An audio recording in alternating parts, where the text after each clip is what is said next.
Welcome to another episode of Talking with Tanya. In this episode, I brought my homie again, Gonzo. We're going to talk about a few topics of interest. We always find really interesting things to talk about. We're very conversationalist. Okay, I wanted to take a moment on speaking on the tragedy of Charlie Kirk. He's somebody I looked up to. He was very inspirational, and it deeply saddens me of what happened to him. And I wish, healing and prayers towards his family at this time. Yeah, that was rough, man. For it to be caught on video the way it did. And yeah. It breaks my heart. In front of people. He had like 4 people within 10 feet of him. We lost a good one with that one, so it really affected me a little bit. Also, it rubs me the wrong way that, like, it reminds me of, like, childhood arguments where, like, if you happen to, like, out-argue somebody, it becomes physical for boys and stuff like that. You know, there's always somebody that gets upset and wants to, like, hit you because they can't win with their words. Yeah. That's what this feels like. It feels like because he was so well spoken and articulate, but yeah, just it feels like that, like where somebody, like, I guess somebody felt misrepresented or not represented, so much so that they felt like, I guess, he was doing damage with his words just because they disagreed with him, and so they killed him. Yeah. Which is like such a lame way to go on a about university it. That should like be a place where it should be safe to have freedom of speech and debating. And so yeah, exactly, that's literally supposed to be a safe space for education. And I hope what I hope to gain from this tragedy is inspiration in other people to wake up and try and do their part as well. Like for me, my goal with my content is to kind of help heal people, share what I've learned from my experiences and any wisdom that I may have. I just hope what I'm putting out there is helping somebody. Yeah, positive energy. Yeah, information. Yeah, it's just a tough thing, with him. Like he I don't know, I wouldn't wish that on anybody. And like you were saying, it is a safe space. Like it's a university. That's where you go to challenge your beliefs and reinforce them and apply your critical thinking skills. But rest in peace, Charlie Kirk. Yeah, rest in peace. Appreciate you, man. Well, now on a more lighter topic, I wanted to talk about how the story that you once told me about the SAT guy who happened to have gotten false scores, right? Yeah. But then those scores that can you tell the story? I don't remember exactly. Yeah, so basically, I don't remember all the details, but there was this kid in high school. Yeah. And he had a history of, like, most students where, like, the teacher's like, hey, if only you applied yourself, I feel like you could do a lot more than you think. Yeah. And accomplish. And the kid didn't really listen to it, as most of us don't, because it's more so hindsight that's 2020, than, like, looking forward. But he took his SATs, and then when the scores came back, to his surprise, he had, like, the top score or one of the top scores in the class. Yeah. Like something substantially amazing. Above average. Yeah. And then, so the teacher's basically telling him, like, you see, like, you proved it to yourself. I told you to apply yourself. And that was enough to inspire him. Like, he really believed that he could do these things now. Yeah. So then he started applying himself. He ended up going to university and all that, right? He graduated, got a good job, like changed his whole life, like really became motivated and successful. And then he went to find out years later that they sent him a correction letter saying that those were never his scores, and his true scores were sad, like they were low. That's crazy. So it just makes me think, like, it almost feels like divine intervention, and just like the mindset of believing so strongly in yourself that you make a difference, And the reason why I like that story is because what I've been hearing a lot is that, like, your reality is basically based off of your beliefs and the way you perceive the world. Yeah. So if he perceives like he has strong limitations and that's why life is going the way it is and he gets the scores that he does, I could see him having seen his SAT scores that were his and just being like, I knew it, and then just giving up on anything in that category. Yeah. But I like also, like, the sense of urgency he felt when he saw that he could do more, or he believed that he could. Yeah. And because of that, it became his reality. So I've always thought that was pretty cool. Yeah. What are some things that you think that you could apply that mindset to in your life? Like, I can believe in myself in this way enough to, like, become successful. It's like your thoughts become your reality. That feels a little tricky to me because he had no doubts, right? Like, even though he might have doubted himself, the paper was like the final proof to him. Interesting. Right? And it's tangible. Yes. That's what makes it stronger. Yes. I believe. So there was outside proof. So in that sense, I think that's... But I also think it's possible to kind of train your brain to believing something. Well, but it's also difficult without the proof, Without the tangible. Yeah, without the tangible. I remember one of those videos Mark was put on. They were saying that that you attract things with symbiotic energy, right? Yeah. So like if you feel like you want certain things or people around you, Mm-hmm. then you act like somebody who like deserves those things, who exists in that environment, all that stuff, right? Yeah, yeah. And so in that sense, I think the next best thing you could do without that tangible, seemingly definitive proof is Yeah. that you could just continue to visualize things. Just continue to visualize what you want out of life. And just like the video said, imagine you're already in it. And from what I remember from that video, he was describing it as like, think about the gratitude you would have. Think about how happy you'd be, right? And Oh, it could be yeah. anything. I'll give an easy example. I Mm-hmm. want to lose weight, right? Mm-hmm. So imagine what it would feel like to run my hand over my abs again. Yeah. Like I already have them. You know what I mean? And also, I've seen other videos where they talk about how like you can like train your DNA the way that you do with negativity. Like if you're always thinking With down on yourself. epigenetics, right? Where it's like the environment changes your DNA. I don't remember Is that exactly what that about? one means, but I think that's so. what I could be wrong, but I don't know. Okay. But something like that basically, but Yeah. it's more from a mental aspect. Okay. So like in the video, the guy was basically saying that like you fill your body with energy, right? Mhm, Like your mhm. thoughts and everything, they influence the way your body operates. And science has proven, for example, stress. You Mhm. don't heal properly when you stress. Your heartbeat can be irregular at extreme, Yeah. ends of stress, but like it changes the way that you like your body functions. Your body doesn't function properly on stress. So I have to imagine that you can visualize so much things that you want, having them and being grateful for them and Yeah. enjoying that life, like who you would be day to day. Like how Yeah. would you wake up? If you're already fit, if you already have that job. So the hard part is removing that stress because we're always living in it. Yes, right? because if it's harder for you to visualize positivity from maybe being too programmed to negativity, like Yeah. your upbringing, the people around you, Mm-hmm. then it becomes very hard. Mm-hmm. Also, I think the secret to that is to not go back and forth. You don't want to flip flop. You Yeah. don't want to have days where you believe in yourself Mm-hmm. and it's going to happen and all that, and then another day where you feel silly and like that's a ridiculous notion Yeah. and like pessimistic. Mm-hmm. I get it if there's days where maybe you worry a little, but it's important to again populate your own mind with Yeah. the thoughts and energy that you want, Mm-hmm. because at the end of the day, I feel like you, even though your brain, right, your mind, not you, but your mind, Yeah. can influence you, can play tricks on you, can make you have doubts and things. Yeah. That you can also like retrain it. Mm-hmm. Does that make sense? Yeah. Catch yourself thinking negatively and stop it. And reroute yourself. Being human, you're always going to have your ups and downs. Yeah. Hard days. You're still going to fly off the handle sometimes. Mm-hmm. But the idea is the more that you visualize and that you keep your mind in that positive mental state, it's like anything. It becomes like a habit, right? You start catching yourself more with negativity and things like that. And I believe that that's kind of the way you want to tackle that. Yeah. So that you stay positive, you don't have your doubts, and then you keep attracting what you want with the right energy. Yeah. But also, I feel like just wanting things to happen isn't enough. So I feel like taking steps towards what you want, right? Yeah. So like, I guess another simple example would be if you ask 10 guys on the street, maybe the larger amount of them might want to date like a model or something like that, right? Yeah. And the thing is, though, a lot of people I feel like aren't as self-reflective as they should be, right? So it's like, and there's like a natural law of order, right? Yeah. Like there are things that we all kind of subconsciously respect and don't respect.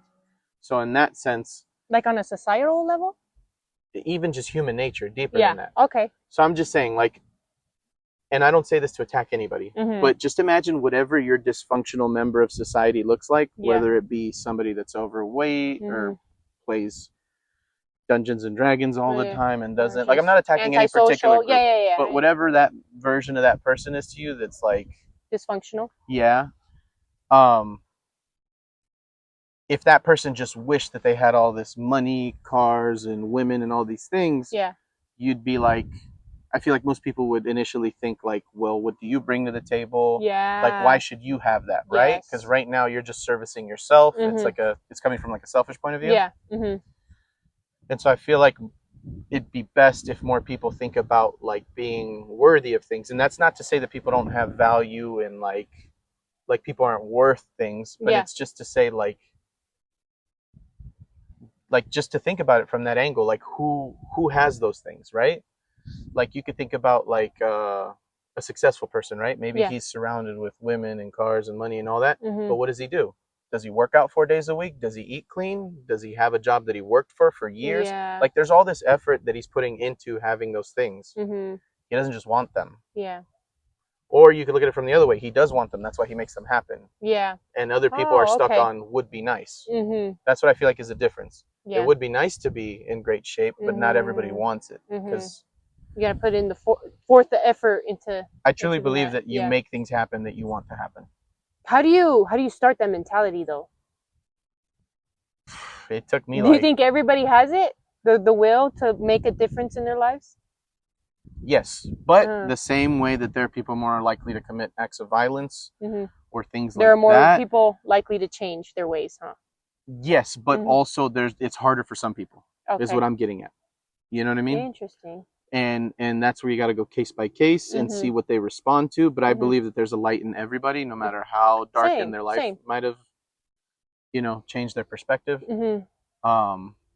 But obviously, there's people more sensitive that are already leaning off the cliff. So it's harder for some people. Everybody lives a unique experience. Yeah. Also, like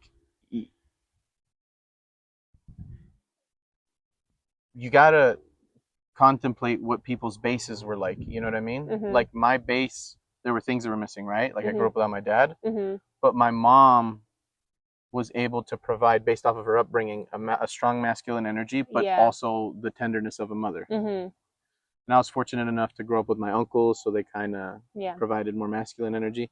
Yeah, so I think that kind of helps from like the way you're brought up. Yeah. And that's why some people might struggle with getting to that point. I would say I'm barely getting a grasp of it or feeling anything from it, and more actively practicing it after like 2.5 years. I feel like I heard a lot about it from people, you guys. Yeah. And then I would kind of implement baby steps, but I would say I've been the most active and felt the best about it recently. Funny enough you say that. Right. Because there's this story that I was telling you about the other day where this guy had chronic back pain, right? Yeah. And they checked his back and they're like, dude, you have like a high schooler's back. Like there's nothing wrong with your back. Your back's brand new. Yeah.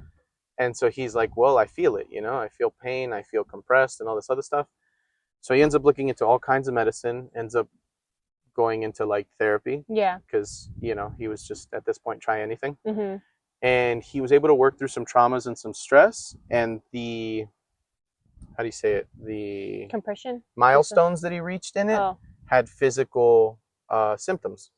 Oh, okay. So for example, his back pain disappeared when he worked through something specific. And then he realized that stress can have physical manifestations like symptoms. And so I would say recently I was kind of stressed out within the last year about my knee injury at work, because it's hasn't been the same since. Yeah, and it's not anywhere near the kind of job that I would sacrifice something like that for. You know what I mean? Yeah, so it's not even worth it. Yeah. Yeah. And it's not to say that because it's a lower caliber job that it doesn't mean anything. It's just the way that management is and the people I work for. I don't feel like they're matching my energy that I bring every day to work. Yeah. And they do a lot of funny stuff, so in that sense, I don't feel like it justifies it. Yeah. I feel like at a loss. And I was stressing about other stuff, and my knee started going backwards. It had started to heal. It felt better. I was able to kind of shoot some hoops. Because you were relieving your stress, right? Well, not exactly. So what I was going with it was, initially it started to heal, and I would say I was very stressed during that time period. Yeah. And then it got to a point where it plateaued. It wasn't getting better. Oh. And then it started getting worse. Like, you remember when we went to go play basketball, one of the last 5, like closer to before? The last 2 times, not the ones that we recently did, but that we did as a group, I don't know if you noticed, but I was limping. Like I wasn't really running, and I had kind of like a little half step thing I was doing, and I couldn't shoot that day. Because my shooting really relies on my feet, my footwork, my stance. Yeah. So if I go to press down to get the right leverage to shoot, and then my knee buckles, that throws my whole shot off. Wow. So I was worrying about that because I was expecting to move forward, or at least for it to not get worse than it was. Yeah. And then so recently I've been doing a lot more like positive habits and stuff, just trying to retrain my brain, because I feel like all those little things make a difference. like I started making my bed every morning. There have been days where I don't do it, but I'll have a couple days in a row. Yeah. And I always feel the best the days that I do. Like I feel like an odd sense of satisfaction. Yes. Like you've accomplished something already today. Like the same way that you feel like you're missing something and you don't know what it is and it can bother you, but the opposite of that. Oh, I love like I that. couldn't put my finger on it, but I was happier. Yeah, that's and like cool, I felt more upbeat. I felt more motivated at work. And because the only other thing I can think of that could help my knee was the isometric exercises that I've been kind of dabbling in. Yeah. I did body weight squats, but I only did 2 days in a row, couple sets. So I doubt that made that crazy progress in my knee. But they do say that movement helps with blood flow, and your ligaments or your tendons don't get so much blood flow. That's why they don't heal as well. So since I've been practicing all those more positive habits, you know, keeping my room clean, all that stuff, trying to visualize things I want, my knee has gotten a lot better. And like, and I would feel like I've felt it as substantially as like a week ago. Oh wow! Like a drastic change. That's crazy. Like I've been at work and it's I've been the positive noticing mentality, huh? Yeah. Yeah. And it's weird because like I'd be delivering and I'd step at a certain angle, like my knee would bend at a specific angle and it would hurt, and that hasn't been happening at work anymore. Oh, that's good. So I'm really it's crazy to think that what if that was what was going on? That I already had an injury, and because I was stressing about the injury and life, it emphasized the pain or doubt I had in my knee. Yeah. Because it wasn't exactly pain, but it was like extremely like uncomfortable, and it felt like I couldn't trust my knee. That was the biggest stressing part about it, is I didn't want to like have my knee blow out. You know what I mean? On me. Yeah, that makes sense. Oh, so moving on to while adding to that, what we want to try to do is fasting, right? So we don't want to eat for like 3 days and just drink water with a pinch of salt. It's something my sister's tried. I am not a medical health professional, so please don't follow what we're doing. You know, we're just trying to, we've learned benefits from it. Yeah. And we see how it could be beneficial towards us, especially in this time of our life. I feel like we're kind of going through major life transitions at the moment. So, and just like a little bit of a full plate, maybe even you could say. So I feel like this is like something that would help us at this time of our life, and I'm looking forward to it. And I know you said that one of the things you look forward to is potentially helping your knee, you know, maybe strengthen it. Yeah. Another cool story I can tell you about is that there was this lady I saw, I think on an Instagram reel. Yeah. And she was basically talking about the power of stem cells. So she had tried all sorts of things on a knee injury, so that piqued my interest when I heard her say that. Yeah. I think mine was my meniscus, hers was her ACL. And she said that she had the surgeries, she did the physical therapy and everything, but it just was never the same. Yeah. And it would act up sometimes. There were days that were hard. Yeah. And so she got tired of it because it was like, it felt like it was holding her back. She was always thinking about it. It was like, you know, kind of a drag. And so she thought that she would try something more holistic. And she had looked into fasting and how, according to her, fasting can increase. Well, for one, you can release DMT, like you can with some breathing exercises, which I guess is good in general. Yeah. But more importantly... Oh, you could do that while fasting as well? Yes. Wow, I didn't know that. And you release more HGH, apparently, or you produce more, which is, I guess, good. It's like a youthful hormone. Yeah. But also, she said that you release an insane amount of stem cells when you fast. Because if you fast, I believe, longer than 2 days, 48 hours on average, I guess some people can go into it earlier or later, your body goes into a state called, I think, autophagy is what they call it. But it only starts after 2 days, which is kind of tough because otherwise it'd be great if you could just fast for 24 hours and like make some sort of, you know, improvement. But yes, I think it takes 2 days on average. And then the third day you go into it. And then from that point on is the amount of time that your body goes into like this critical mode where it can even fight cancer. Is it ketosis? Is that what you're talking about? I think you definitely go into ketosis because you're not eating anything. So because you're not eating anything, you're not restoring your glycogen storages. Therefore, you're relying on your fat for energy. Wait, can you repeat that last like crazy benefit, health benefit? You said it starts fighting off what? Cancer. Oh. So the number one thing that I've heard about it recently is cancer. I've heard that too. And I saw another video with this Western, like his practice was in Western medicine. So it wasn't like this holistic hippie guy. Yeah. Not to discredit them, but just to state that like he's coming from the Western perspective and he still arrived at this conclusion. Yeah. He was saying that if today he found out he had cancer, the first thing he would do is go on a 7-day fast. Oh, wow. And for a cancer doctor to say that instead of do chemo, this, and that, Yeah. it kind of shook me. Like it stayed with me. And he said that, that when your body goes into autophagy, you can do all sorts of things. And so that lady, she ended up fasting. Yeah. And she said by the third day, all pain had disappeared. Wow. And by the fourth or fifth day, it never came back. Like to this day, it's never been no tough mornings, no tightness. Yeah. And so she credits it to the increase in stem cells she was producing. And but again, it's dependent on the fasting. So if you have any sort of sugar or anything that spikes your insulin, it'll knock you right out of it. Oh, wow.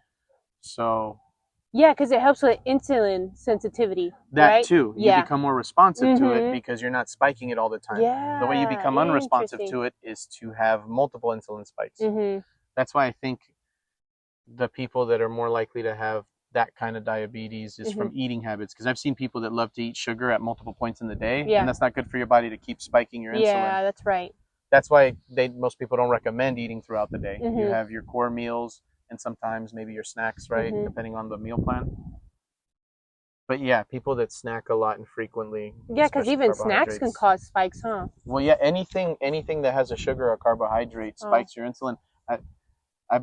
Well, that's at least what I remember from health, but it could be anything that you eat, maybe meat too, because I guess there's sugar in meat too, right? Oh, is there? I didn't know On some that. level, I mean, there's sugar in lemons. So. Interesting. Okay, so what are some of the things you want to get out of fasting? Based on what you read, what you just aspire to. More discipline. I feel like I can accomplish. I love that. Great things when I'm motivated. Yeah. But discipline, I consider to be a power because discipline does not rely on motivation. Discipline is doing it whether you feel like it or not. Yeah, and can I add on to that real quick? It's something I read about fasting. It said that it helps develop a stronger resolve, I believe it said, to where it's your ability to be able to handle things easier. Like hardships strong and stuff. Hardships. Yeah. Handle hardships easier than what you normally do. I feel like there's like a spectrum of like how much stress you can handle. For sure.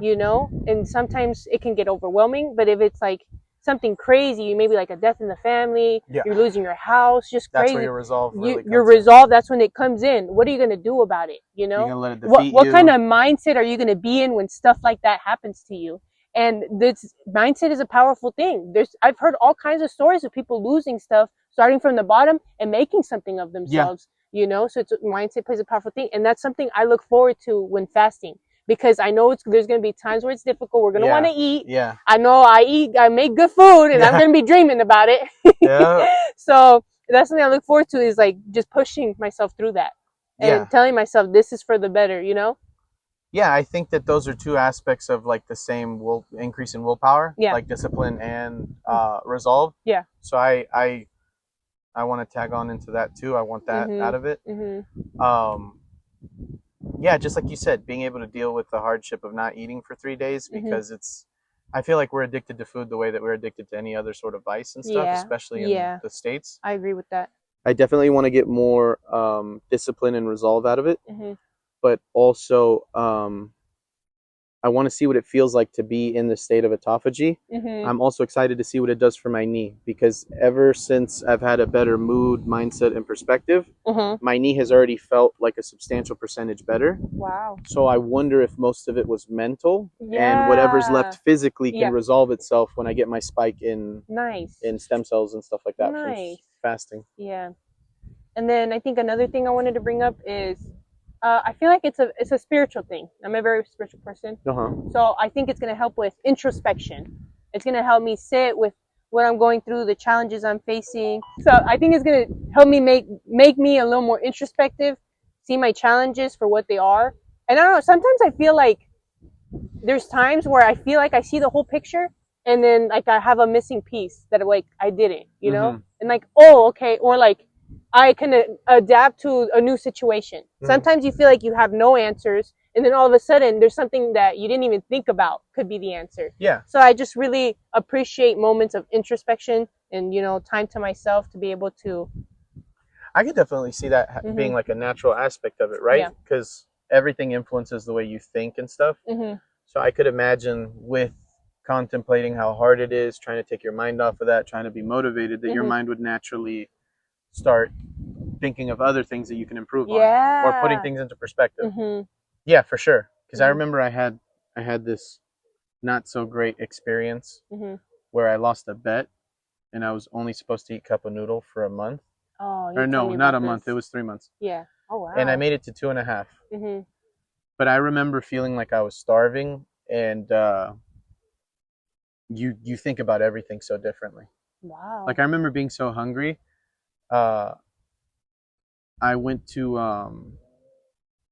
the first piece of bread I had when Mhm. I stopped having to eat like that. Mhm. I remember it tasted like it had drugs on it or something. Like No way. it was like euphoric Yeah. when I ate it. And Interesting. I remember thinking how little I appreciated it compared to this moment in general. So I Wow. remember thinking that's shocking. Like anything, It like makes you grateful makes you for things, appreciate little so things like much more. that, you know? Yeah. And I don't know about you. Sometimes I think about the end of the world. I'm like, I'm gonna miss food. That's what I Yeah. think about. I was like, let me find some survival food making videos because I want to eat good. Yeah.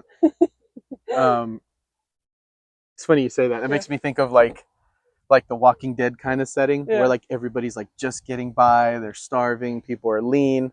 Yeah. And then imagine you go against some raiders and they're all like well fed, a little husky, and you're just like, what is happening? I Like, know. what resources do you have? That would be Yeah. a massive Yeah. edge to be well fed in the apocalypse. I know, for real. That's a Your good point. energy, your stamina, like, Yeah. well, who knows though? Maybe the skinnier, like fasting people might have better But I stamina. remember bringing up to you the other day when I was opening a can of chipotle peppers, and I Hmm. said, "Bro, what would you do in the apocalypse?" And this is all we had to eat was just chipotle peppers. My initial response was like, you know, the spoiled American, right? Right? I was Yeah. like, I'd rather be hungry than eat peppers. But then I remember how good that piece of bread was, and I Yeah. was like, I could see myself getting so When you're hungry hungry, you'll eat that the anything. spice wouldn't even affect me. Like I'd just be happy to have something in my stomach. So, moral of the story: we're grateful to have Yeah, food. be a, Very yeah, grateful. Very blessed. yeah. Hmm. And then obviously also losing weight is something that I look forward to. Yeah. Um, I my metabolism most of my life Mhm. was really fast, and Mhm. I was thin for most of my life. Mhm. But recently, just bad behaviors and habits that develop. Also, my sleeping, something else I want to work on. Yeah. Yeah, for sure. But yeah, that's just an aspect of it. That'd be cool to see how much weight I'll lose in 3 days. Mhm. I feel like it'll be surprising because I feel like when I take care of myself, my body really performs well. It's Mhm. just I have really bad habits. Because when I did the keto diet, Mhm. uh, I mean, maybe it could be how extremely I did it too. I only got sugars and carbs from tomatoes and spring mix from Costco. So I think Mhm. I would eat that tomato and then meat, usually chicken, like a Mhm. chicken breast, Mhm. with like cheese melted on it, and then I would do sunny side up eggs, or I would hard boil them and put them in there, like Mhm. two or three. Mhm. And then so when it was lunchtime, I would just heat it up, the cheese would melt, and then I would eat my salad and my meat and eggs. Mhm. Um, from what I was trying to calculate it, I could have been wrong, Yeah. but my head was in the right direction, Mhm. I was having anywhere from 15 to 21 grams of carbs from the spring mix. Yeah. And I think a person of my size, like my Mhm. glycogen storages, it doesn't really move the needle. Oh, okay. Um, because I ate that for 12 days. I wouldn't eat breakfast. I would just have black coffee, no sugar, anything. I don't know how you could do that. I already had No cream, no the sugar. habit. But yeah, I did it for 12 days, Mhm. only eating twice a day. Mhm. And in 12 days, I lost 18 pounds. Wow, amazing. So, but again, Wait, what'd you do for 12 days? the keto diet. Oh, okay. So I also noticed I went into ketosis immediately. Like the Interesting. night before, I stayed up to like 1 in the morning. I ate a foot long, and I had Mhm. a whole tall can of Arizona. Mhm. And by lunch the next day, we had strips that we bought, and you could pee on them, and Mhm. then it would, based off of the color change, you would know where you are in ketosis. So in the Interesting. beginning, it's almost whitish, like Yeah. peach, like a light, Mhm. pinkish flesh color, Mhm. and then it goes from that to like a darker orange till you get to like a light purple, and then there's dark purple, Oh, almost black at the wow. end. Yeah. Where were you at? Dark purple, like immediately. No I never had way. it. Interesting. I only had it go to peach one time Mhm. because I think I did have like one cheat meal that kind of knocked me out of it. But Yeah. again, by the end of the day or the next morning, I was Mhm. full blown ketosis. Interesting. And the weird thing is when we had that cheat meal, me and my friend, Mhm. it knocked him out for 2 days. Like it took him like a day and a half to get back into ketosis. So it made me think like, you know, how different metabolisms are, like our sensitivities, our predispositions. But yeah, so I did that. I had very little carbs, just out of like the fruit or the tomato and the spring mix, and that's why I think I had really good results. So I'm curious to see like if I lose more weight than the average person on a 3-day fast, you know? Yeah. But depending on how this goes, you know, I might make it like a regular practice, like maybe twice a month. I'll do a 3-day fast. Well, I want you to look into it, see how often it is, and how to be healthy. But I think once a month is a solid balance. Maybe I think my motivation for doing it more often, is to lose the weight on a faster trajectory. Oh, okay. Right? Yeah. Then once I just want you to be healthy, fool. Of course. Yeah. And 100%, because if you lose weight the wrong way, you lose your hair, you lose your muscle fibers, the quality of your skin. I can definitely confirm that we'll get more resolve out of it, because it. I remember at my hungriest, I was so tired that I would sleep more of the day. Like I would take these naps if I wasn't busy doing stuff, because I just felt depleted. Yeah. I don't know. I just remember having a thought one time, and this might be a silly notion, right? Because I've never been to prison, but it felt like I was in prison. Oh. It felt like I had to deal with something that I could not stop dealing with. Ooh. And so I remember mentally being like, don't dwell on it. Yeah. Because you're only going to make it that much more intense as long as it lasts. Yeah. I think it also helped that I knew when it would end. But yeah, I ended up having that bet with somebody very close to me and my family. And I remember when we hit 2.5 months, they told me that they weren't going to hold me to it anymore, because I lost, in 2.5 months, I think I lost like 95 pounds. Wow. I lost a lot of weight. I think I went from like somewhere in the range of 260 to like 145, whatever the actual math is. That's crazy. That's over 100 pounds. Yeah, over 100 actually, yeah. But I was at least 250, and I went down to 145. And I remember thinking, I haven't been 145 since like freshman year or something like that. Wow. Yeah, I was really. That's that picture that you see me where my neck looks all long and stuff. I'm with my mom in the blue shirt. That's me at 145 pounds. Oh wow. I was probably like 150 something. How old were you in that picture? I think like 19 or 20. 19 to 21. Yeah. Okay. But well, as long as you're putting forth the effort, man, I think you're gonna accomplish your goals again. I believe in you. Yeah, thank you. I believe in you too. Going back to like the resolve and like, you know, trying to push through hard times. Something I'm struggling right now that I'm trying to push through is responding to comments on my TikTok, right? Or just like social media in general, maybe on my Spotify, YouTube, if anybody comments. Yeah. I feel like I get too in my head about what to say, because I'm worried that they're going to misunderstand me and that they're going to judge me, and that they're not going to get the message I'm trying to put across. That they're, like, I guess it's not trying to share something with them. I feel like I'm a very unique person, and I still struggle with communication a little bit. So I'm like worried that they're not going to understand my tone when I speak, and, you know, through words. Right. Or if I'm being sarcastic. That's another thing. It could be misrepresented. Yeah, so I try to avoid sarcasm at all costs. But so I don't know how to get through that, to where, what do I say? Do I just avoid commenting altogether? Like, I don't know. I don't think so. No, huh? Because if anything, in any aspect of anything where you could subscribe or follow, like, it's always, I think, exciting as a consumer. Yeah. When the producer like responds, engages. Yeah. Okay. Like, I usually don't comment on YouTube, but the few times that I have, most of them I've had either somebody respond with something insightful, or the actual content creator to be like, thanks that you've appreciated that. And that's somewhere safe to go, because I do want to like show people that I am grateful for having an audience, of having people who come back to watch my stuff. I am very grateful. So yeah, I like that angle of going from like, thank you for watching and I appreciate it. Another way to look at it is like, think of celebrities, right? Some of the most beloved celebrities, even if it's already gotten old and they've been at such a height for years, they still stop and sign autographs, because I feel like the most appreciative, the people that appreciate it the most as like the stars that show that gratitude, that it comes from like them remembering what it was like, thinking that they would die for it, or what they would do for that, you know? And it's the audience who helped give that. Yeah. So in a way, that's like them paying back, You know what I mean? Even if they're tired or busy and stuff.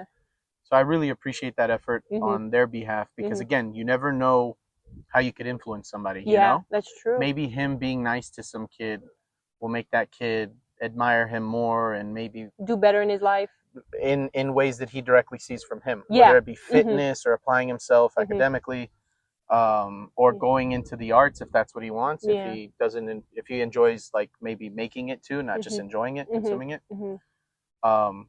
Also, just like I could think of like just poor situations of that. I had a friend in high school who met Bam Margera at a skate park. Yeah. And nobody was around Bam Margera, so he thought that was a little strange. So he thought, whatever, I'll go talk to him. I'm 14. I love Jackass. I love Viva La Bam. Yeah. And he came and he interrupted Bam, and Bam, according to him, was having like this really great skate sesh. Like he was doing all these cool tricks and the bowls and coming out. And when he interrupted him, I think he pulled out like a headphone out of his ear, and he was like, "Fuck off, kid!" Like he was mad that he was like, "Can I have an autograph?" Yeah. And he's like, "You don't see me skating, dude?" And then he kept skating. And I remember my friend being like, I was incredibly disappointed. Like that was like it damaged his innocence. Isn't there a phrase that they say, never meet your idols? I think that's why they say that, for those reasons. Because you see how they're either human and it disappoints you, or they're like not great people. Yeah. I mean, I always try to view it from everyone's perspective. You know, maybe they will not everyone's built for that life. Yeah. You know, at one point they're going to get frustrated with people coming up, and so I wouldn't take it personal, but I got another aspect of that too. Like the other angle of that is, I had a friend who used to do like some nannying jobs in Studio City, and through one of the jobs he had, the father of the family was good friends with Bill Nye the Science Guy, and so that was his neighbor across the street. Well, Bill Nye was the neighbor? Yeah. And so my friend said that after one of like the nights where he was leaving from working with his mom, because sometimes he would go with his mom, he saw Bill Nye leave his house in a tux, and he had like a car service waiting for him. Oh, cool. And he said that when Bill Nye saw that he recognized him, he stopped and talked to him. He took 15 minutes of his time, and he was clearly going to some sort of award show or event. Yeah. And I remember he gave him some postcards. I think he gave him like a couple like little like knickknacks from like his show or something. And he signed a postcard basically saying like, you know, keep up your studies and all this other stuff. And my friend said that like hopefully he gets like gratification from like just to know what that meant for him. Yeah. And all the other times he's done that for other people. Because he really valued him as like a younger person and his interests, and also as a fan. So I just think it's kind of beautiful that he would make time for that. Like that meant more to him than the 15 minutes he would have saved on his trip to. So I thought that was really cool, you know, like it's very I don't know what the proper way to describe it would be. I guess endearing. It's very altruistic. Yeah, it's just the kind of energy that I like to see in the world. And if I can put that out there or be a part of spreading it, that's good. Same here.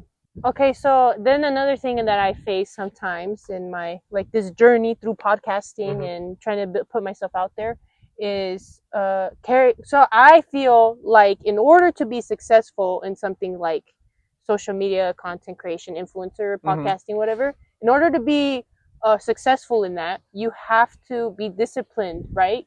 When it comes to and being your own boss. So that's where I struggle with, really because that's where discipline helps. And I'm struggling because I have to sit down and really focus on what it is, what habits are gonna help me to continue producing quality content and to continue posting, because that has to require consistency, and to sit down and come up with content ideas. And I feel like I don't have a system in place yet, you know?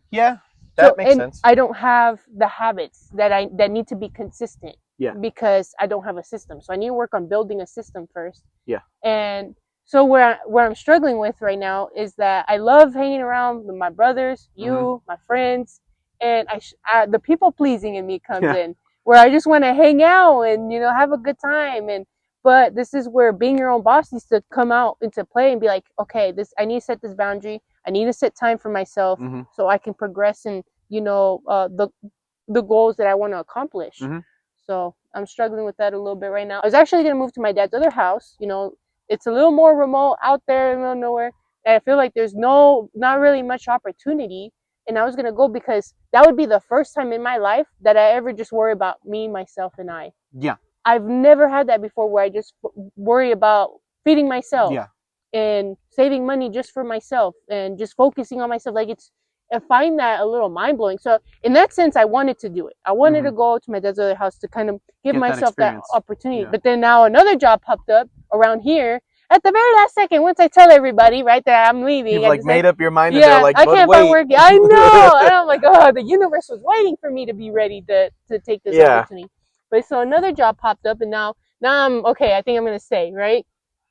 So now what worries me is I have to put in those boundaries, set that discipline, and so I think and not just hang out because it's available. So hopefully with the fast, it helps build my resolve. Your resolve and Let's go, and that's what I'm looking forward to. Okay, okay. So another thing I wanted to touch on is more about you, because I feel like you've lived such a crazy life, bro. I love your stories, man. I just feel like people need to hear them sometimes, you know, to make me feel like I'm not crazy. Mm-hmm. So I want to touch on well, first I want to ask about what was your childhood like, right? The difficulties you faced when it came to bullying. Like, what was that like for you? Because I know you told me a few instances where, you know, you've had it hard growing up. Well, I think the primary issue was I grew up in a turbulent neighborhood in Van Nuys, and I was like a very sweet boy, maybe sheltered to some degree, because my mom was very tender to me. Yeah. She was probably protective of you too, huh? Yeah. But I remember going to school and just never being on anybody's frequency. Like everybody was always on a different time. Yeah. And different world, probably reality. Yeah, my position usually was to be positive and like friendly and stuff. And in that neighborhood, it could be perceived as weak or something that's more outdated now. But back then, people loved being derogatory to people, calling them homosexuals and things like that for anything that differed. Yeah. That wasn't within the norm of what a man should look like. Or act like anything, right? The stereotype. And so I guess that made me a bit of a target. And in the beginning, I was very scared.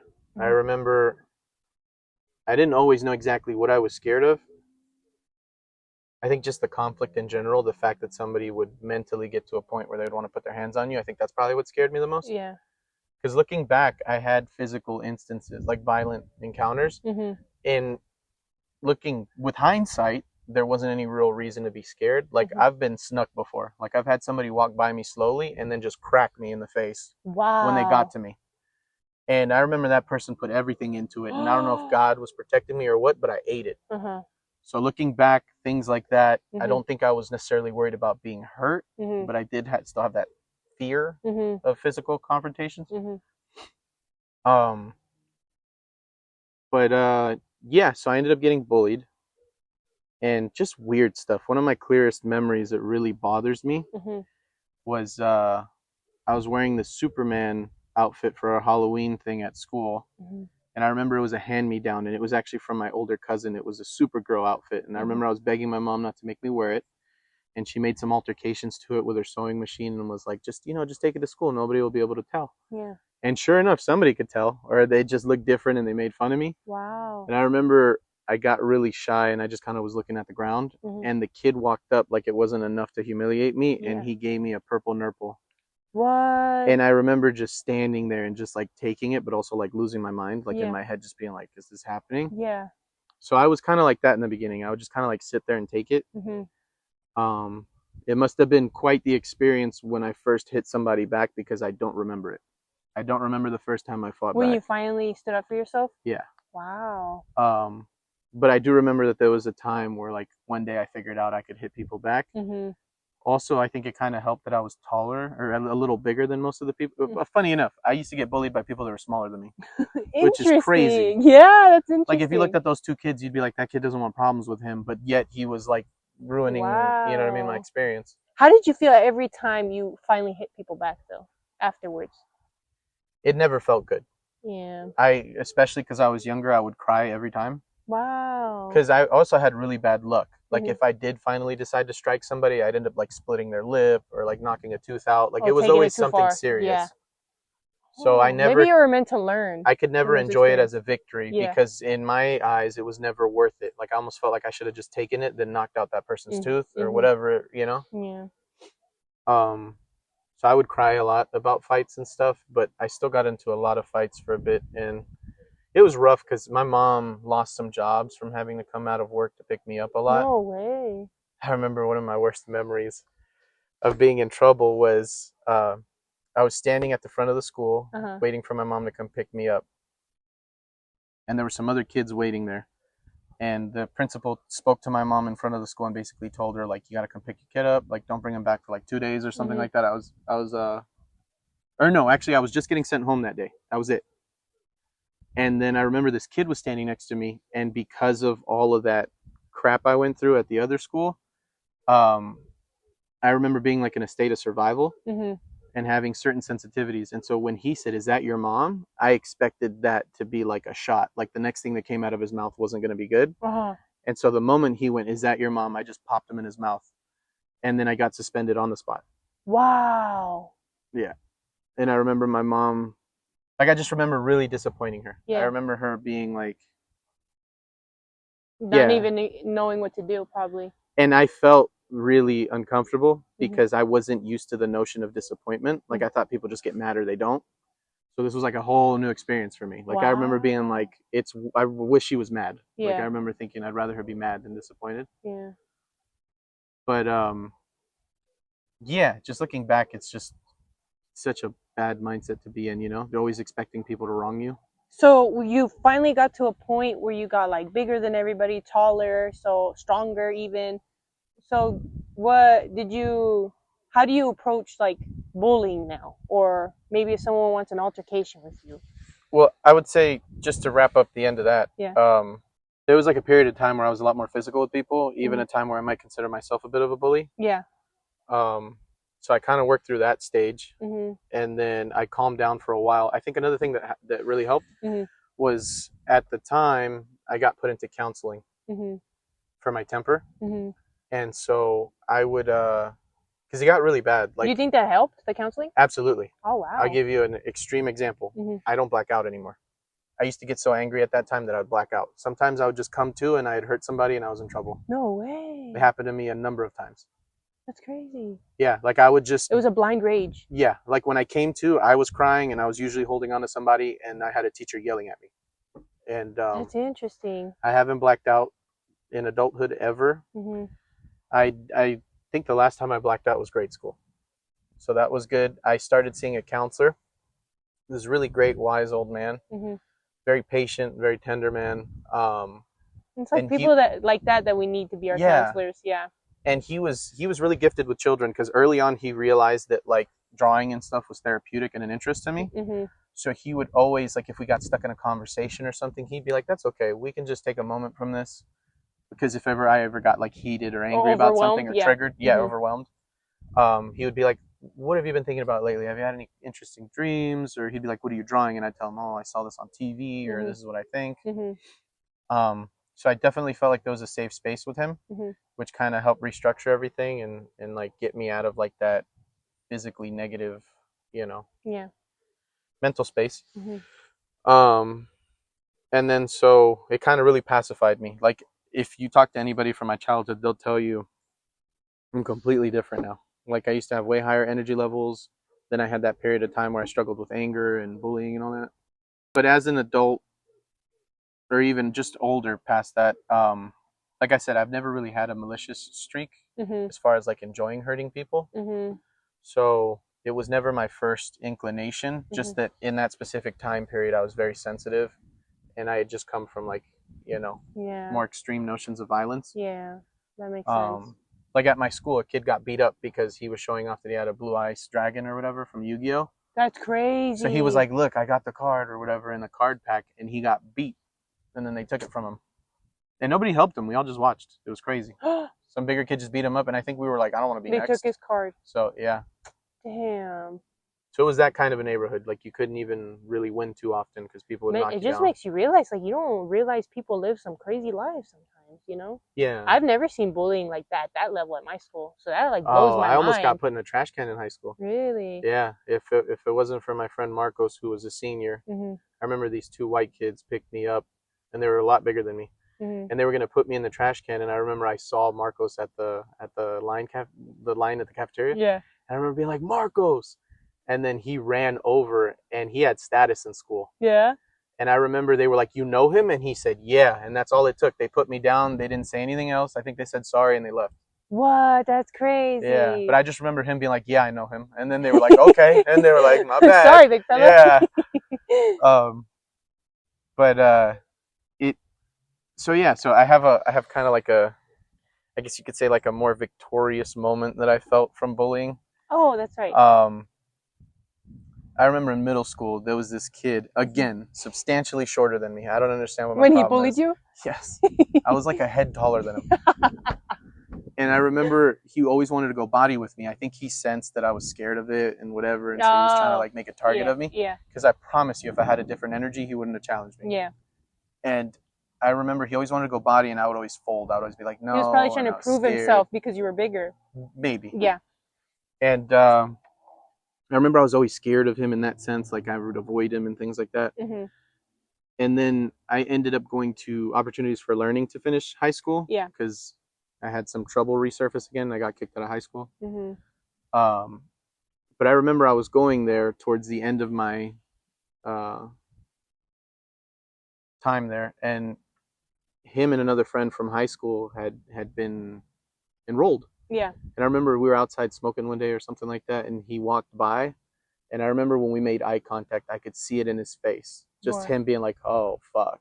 Like, I remember you. Do you remember me? Yeah. Do you remember my influence on your life? Yeah. And character development. Well, you gotta see the positive. And at this point, like when I knew him, I was probably like 5 foot. Yeah. And he was maybe like, or I was probably like 5'3" or something, and he was like 5 foot when I met him.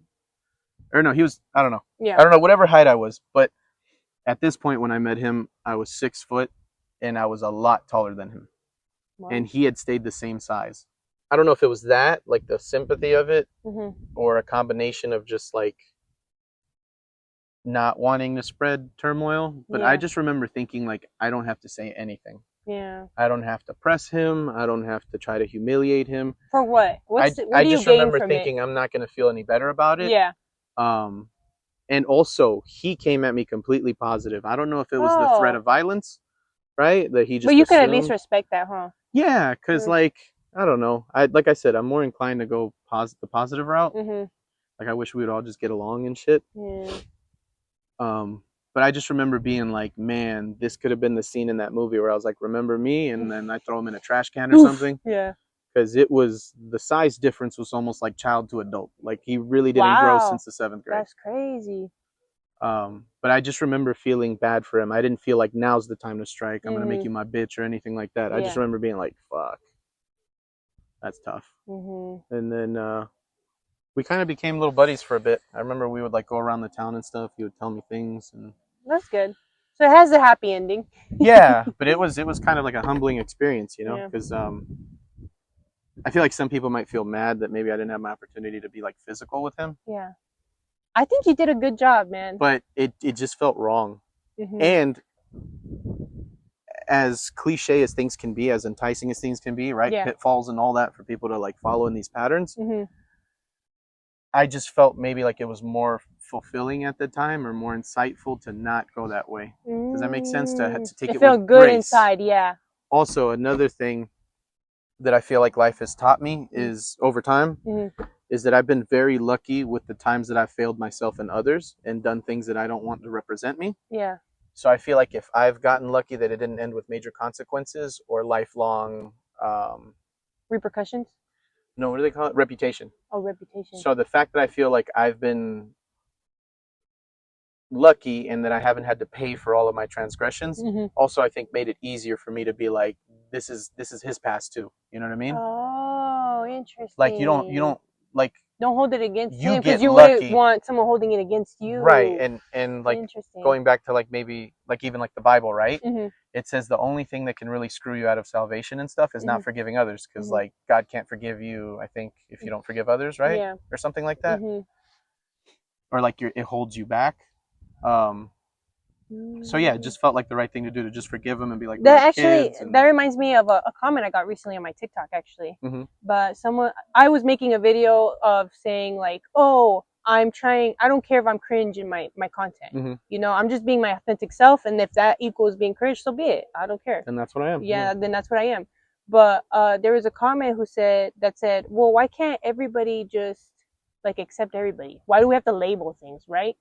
And I brought up to that person that a lot of people go through like tough moments in life, that they've been bullied for being cringe, or put down, not fully accepted or seen or loved for being seen as themselves.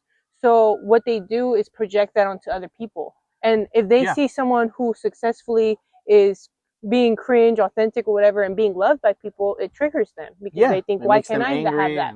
So what I was trying to explain to that person is it's projection, and I don't take it personal, and I don't judge them either, because I've been where he's been, right? To where like I've been bitter, like why is this person getting all this love and affection? Yeah, and I don't. So that's why I think it's important to always look at the perspective of the other person, and keep in mind they've been through battles we have never seen. We're unaware of. That we're unaware, and that goes for everybody. Everybody's going through something, But yeah, so I thought that was interesting.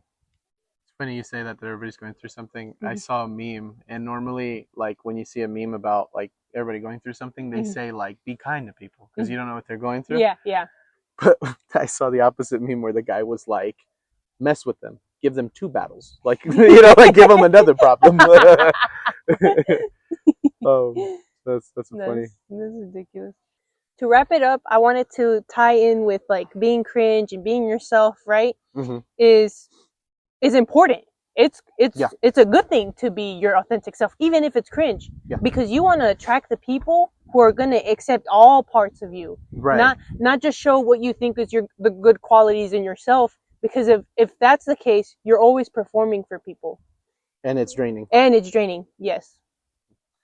I agree 100%. I started following like some inspirational pages, because back to like the whole mindset thing, right?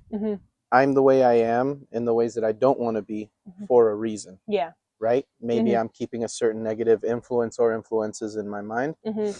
So like wasting too much time watching funny videos or cheeks, you know what I mean? Like some model on there, whatever. Like all that stuff, it gives and it takes away.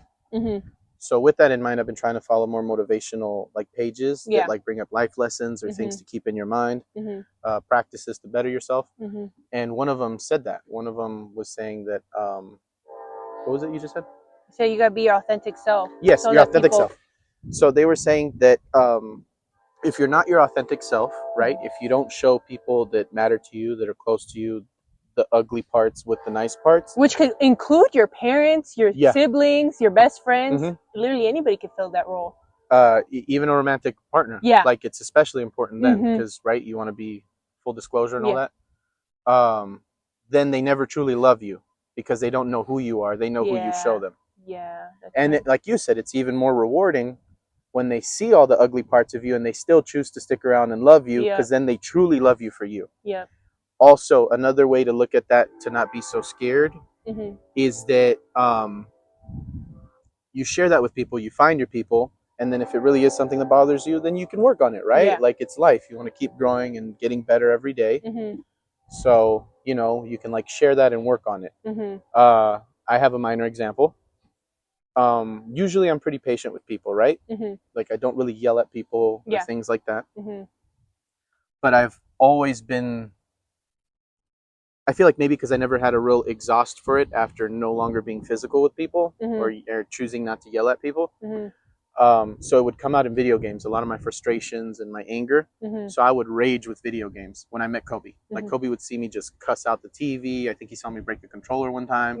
Just things that like I don't like to represent me, like, shameful moments.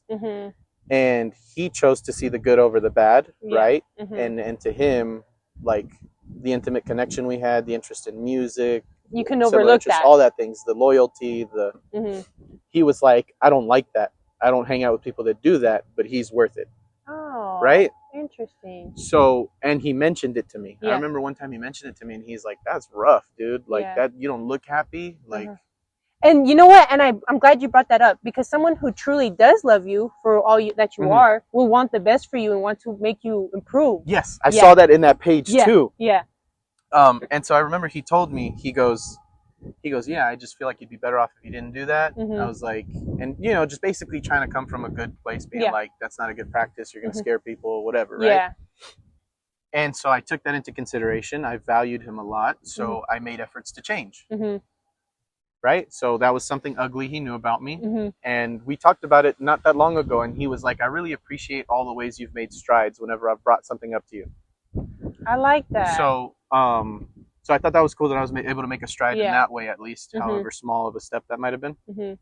But going back to what you said, that it's true. When people love you, maybe not or basically the way that they phrased it was, people who truly love you, they see you differently than you see yourself. They see who you could be in addition to who you are. And so in that sense, people that really love you, they feel that motivation to get you to become what you can become. And this is like something you've told me. I wish you can see yourself the way I see you. Yeah. I love that phrase. I'm like, wow, like, what am I missing? You know? Yeah. I think I got that one from John. I feel like John said that to me one time when we were in high school. He's like, if only you could see yourself the way I see you. Yeah, what a beautiful thing to say. We would like share insecurities and things like that, and he'd be like, I don't see it. You know, like it doesn't make sense to me. It don't make sense to me, yeah. But you know, it's real to you. Yeah. And sometimes it's funny because I'll tell you like, oh, I'm like, I feel self-doubt about a certain area or characteristic about myself, and you'd be like, what? I know. For real? Sometimes you'll say some stuff, and I'll be like, you think you're short? Like, or whatever. You know what I mean? Like, whatever it may be. Like, like, you're crazy. Yeah. And then it's a tricky situation though, because even though they love you and they bring up problems to you that you could fix or whatever, sometimes you're not ready to face it. Exactly. And it hurts. If they're not ready, you become a reminder, and now you're a problem. That's why I'm careful with what I bring up to people. But at the same time, there's scenarios where it's helpful because then it teaches you who's not like your friend. So like, flip it around. If you're the one trying to tell someone better yourself, and they're not doing it, then should you be the one to be like, I need to step away? Well, I'm glad that you put it that way, because when you said you're not my friend, I felt like it's not quite that. But you have a responsibility to yourself, right? Yeah. And so if you want to better yourself and do certain things, you can't by nature hang out with people that have habits that go against that. Oh, I so like that's that. why it becomes a problem sometimes in friendships when somebody is developing themselves, improving, and the other person stays the same. And even though you love them and you want to be with them, they're holding you back. Yes. Oh, that was good. And so you can't do that. You can't live your life for them. Yeah. And so so yes, I think it's appropriate at times to take a step back. Also, as sad as it sounds, you could have had this amazing friendship with somebody in your childhood, and they're an adult now. They're a completely different person. Whatever you might have loved in them might be dead or different. You don't know how life has treated them. Yeah. So and it's hard to let go, especially with someone you've known for so long. Yes. You know? One of the complications of that process is that, again, if people aren't ready, or if they're really insecure about something that you've noticed, then they can feel attacked even though you're not attacking them, and shut down and get scared and whatever, right? And so in that sense, that's why it's always important to come at things with compassion, the way you word things and your energy towards them, you know? So, and that's how I like to approach things with you, or just anyone in general. I'm like, oh, can we talk about this? If it makes you uncomfortable, we don't have to talk about it. Right. Yeah. So it's like, but I feel and I think I do a good job of being a safe space for people. I think so. Yeah. Okay, that's good. And so being in that insecure survival state, right? It's hard for you to grow or understand or learn things, right? Because you just feel attacked and overwhelmed. Yeah. And I myself have been on both sides of that. I've brought up things to people that they're not ready to hear, or maybe it's not my place to speak on. Yeah. and it's blown up in my face. And I've also had people bring up stuff to me where you blow up that upsets me. Not necessarily blow up. Oh, okay. But like it sits with me. You know what I mean? And but it makes you reflective, deeply. right? Like have there every time when someone's brought something up, it makes you sit with it and really think about it, no? I would say more so now, not always. Oh wow. It was a lot worse before. You know what I mean? Maybe when for I was me younger. too. Yeah, maybe for me too. It's definitely something that's improved with time, more so recently. Maturity.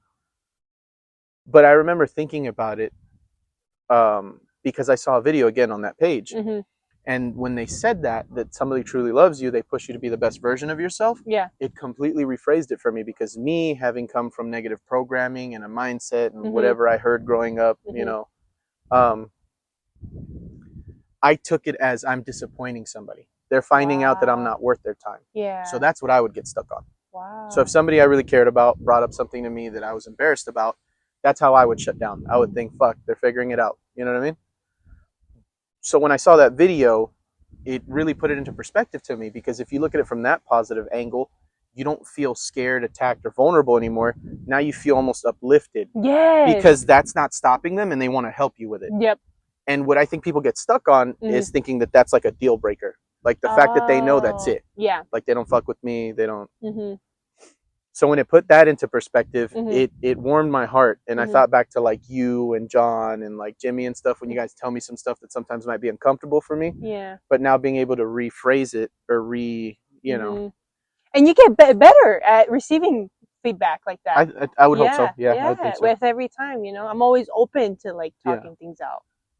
So when you put it in that perspective, it's just beautiful and it's uplifting and it's motivating. 100%. Because even if you struggle to believe in yourself in some ways, one thing that's hard to argue with is how much you value and care for those people. And with that relationship, you respect their opinion, right? Yeah.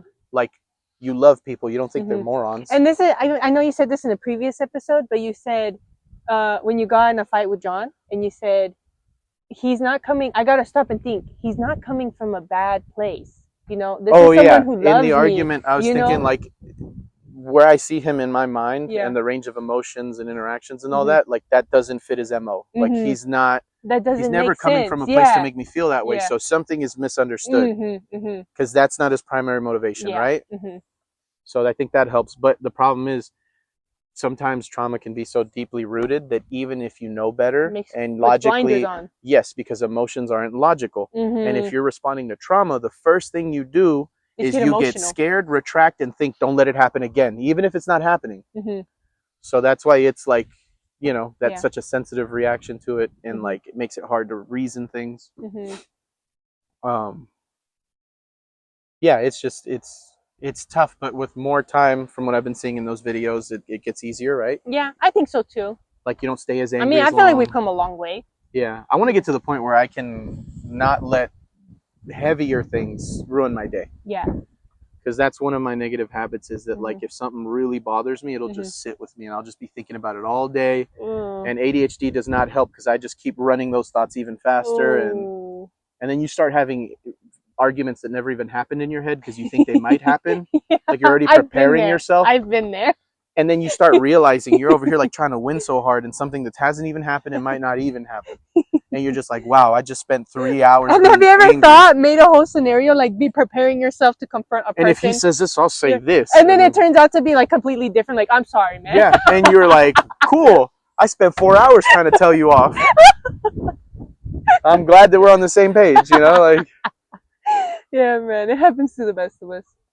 I said wrap things up, but there's something I forgot I wanted to bring up and talk about with you is that what we learned recently about quantum immortality. Oh, the theory of it, yeah. You brought this up to me and I was just mind blown. So can you explain what you learned about it? So, I haven't really looked into it too much, but from what I remember is that there's this theory, right? That there's like multiple timelines and stuff. So like the same way that the universe is always growing and expanding, so is time. Every moment of your life breaks off into multiple timelines. Oh, wow. Right? So let's say it took you 16 seconds to get your cup of coffee this morning at Starbucks. There's a world where it took you 18. There's a world where it took you 23. There's a world where you ate shit and tripped coming in. Yeah. There's a world where you did, you know what I mean? There's a world where you never even went for coffee that day. Yeah. Like all these decisions change. So every decision breaks into a new reality, right? Yes. And so the theory of immortality would be that the soul or the spirit or consciousness is so strong or maybe not that it's because it's so strong, but the theory is that instead of you ceasing to exist if you were to die in a certain timeline or universe or whatever, that your consciousness would simply just shuffle over to a another new reality. One. So to the reality where you were 18 minutes in the Starbucks line instead of 14, and you didn't get into that car accident. Yes. Dang, that's right? crazy. So right, perfect example, right? So imagine you on your way there, you die in a car accident. Yeah. But you don't experience that. You just wake up in the new reality. You just wake up that day, you go for coffee, and that guy doesn't T-bone you when you cross the street, and then you get your coffee, right? Yeah. But you're not overtly aware of it. And it's funny enough because, like, maybe I made a mistake, right? And what I'm about to tell you, but I don't think so, because I remember ruminating in it, being upset about it. But one of the funny things that I experienced right after looking into or hearing about quantum immortality is that I was washing my bed comforter, right? Yeah. And it's kind of embarrassing, but I didn't wash it with my bed for a couple times because I was upset that, like, the rings, like the loops inside were ripped. That strap over the mattress, right? The corners of the mattress? No, for the comforter on the inside. So in the inside, when you stuff it into, like, its cover, at the corners, it has, like, these loops where you could tie the actual comforter into place so then it doesn't shift around in it. And I remember the last time I had washed it, I only had 2 rings left, and they were on opposite sides. So it was diagonal, and I remember being, like, bummed out because now 2 sides of my blanket are, like, loose. And, like, for example, if I was, like, laying down and I wanted to put, like, a fat piece of comforter over my shoulder, I'd end up just grabbing, like, the comforter cover because it had sunk in. Does that make sense? So it just feels like a sheet. Yeah. And so finally I got around to, like, deep cleaning my room again, and I was like, whatever, I'll wash it. It's time to wash it. It's overdue. And when I washed it and I dried it, I came back to put it in, and I had 3 rings. I had 2 on one side. Oh, wow. What the heck? And it tripped me out because when I had learned about quantum immortality, it was a couple nights before I washed my bed. And I remember... Oh, so it's like trying to tell you it's real. And I remember laying in bed and feeling, like, high blood pressure and stuff. And I think I had smoked weed or something, so, like, my blood pressure was up there, and I was just having, like, this moment of anxiety. So much so that I remember thinking, like, wouldn't it be crazy if I just had a stroke right now, or, like, a heart attack? Yeah. Like, for whatever reason that entered my mind. Normally, even if my blood pressure gets high, I'm like, I'm young, I'm cool, like, I'm good, like, whatever. Like, but that thought, it was just random. But for whatever reason in that moment, I remember thinking, wouldn't that be crazy if they found me in the morning, right? Like, oh my gosh, yeah. Like, what would that be like? Yeah. You know? And then feeling bad because I was like, what a fucked up morning for you guys. You know? I'm gone. Like, I'm not, you know, I don't have to deal with that. But I remember thinking that. And then the next couple nights seeing that I had an extra ring, it just made me think, like, wouldn't that be crazy? Like, what if that night I did have a heart attack or a stroke and I died, but my consciousness just shifted and I woke up in a slightly different version of that day.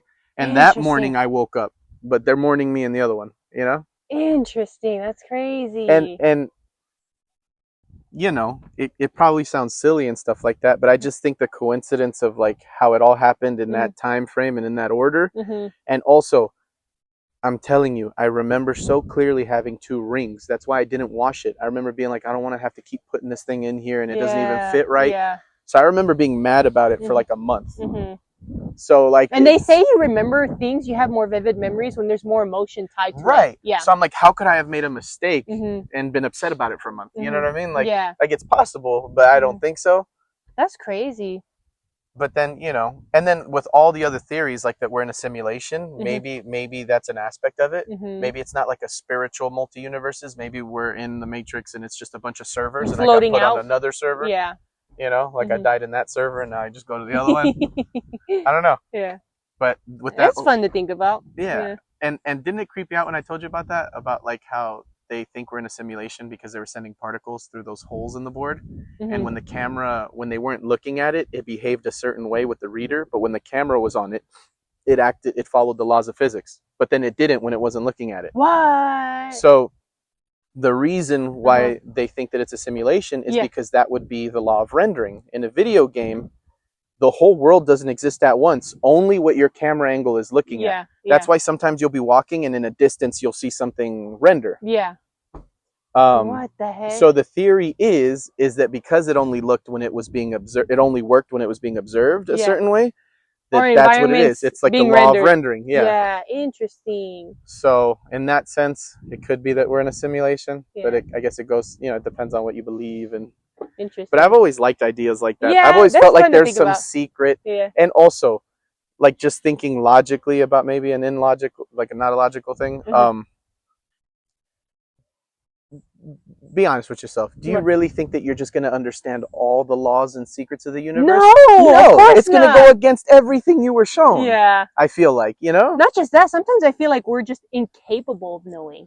We don't have what it takes. That too. To understand. Maybe we'd be like broken if we found out. Yeah. Maybe we can't handle it. Like, imagine trying to explain calculus to an ant. Yeah, you know what I mean? Like, it's just not made for it. It's just not made for it. Yeah. It's because you don't understand. But wouldn't that be interesting though, right? Like if you could like speak ant and you like try to teach them like, I don't know, calculus or something, see how their brain works, if they can even grasp that concept. Yeah, that's crazy. So yeah, that's why I always think it's like we can't. That's what's beautiful about being open-minded, is you can't just believe there's a definite to everything. Everything's a theory until proven wrong. Yeah, and also I think that I've had such experiences in life that like I've seen a lot of things differ or be more complicated than how they were presented to me. Does that make sense? Wait, say again? That I've seen things become more complicated or even completely different than the way that they showed it to me. Yeah. Whether it be the way politics work or corruption in places and things like that. Like there's a lot of ideals that we just assume are facts. Yeah. Because we want them to be that way, but the world isn't really that way. So that's why I always encourage to question everything. Everything you hear, even from trusted sources, question it, Yeah. Yeah. Because, you never know what you might find out. And sometimes it's something that blows your mind. Yeah. And it goes against everything you believe in. Yeah. So that's why I always encourage being open-minded. But I think that's it for this episode, man. Thanks for coming on. For sure. I feel like we talked a lot, man. And then this is what our dynamic is always like at the house. We're just always talking. I'm like, hold on, let me take notes. This is for the podcast. That's it. So I remember for that. So yes, I appreciate you, man. And I want to end it by saying thank you for listening. Take care of yourself. Peace out.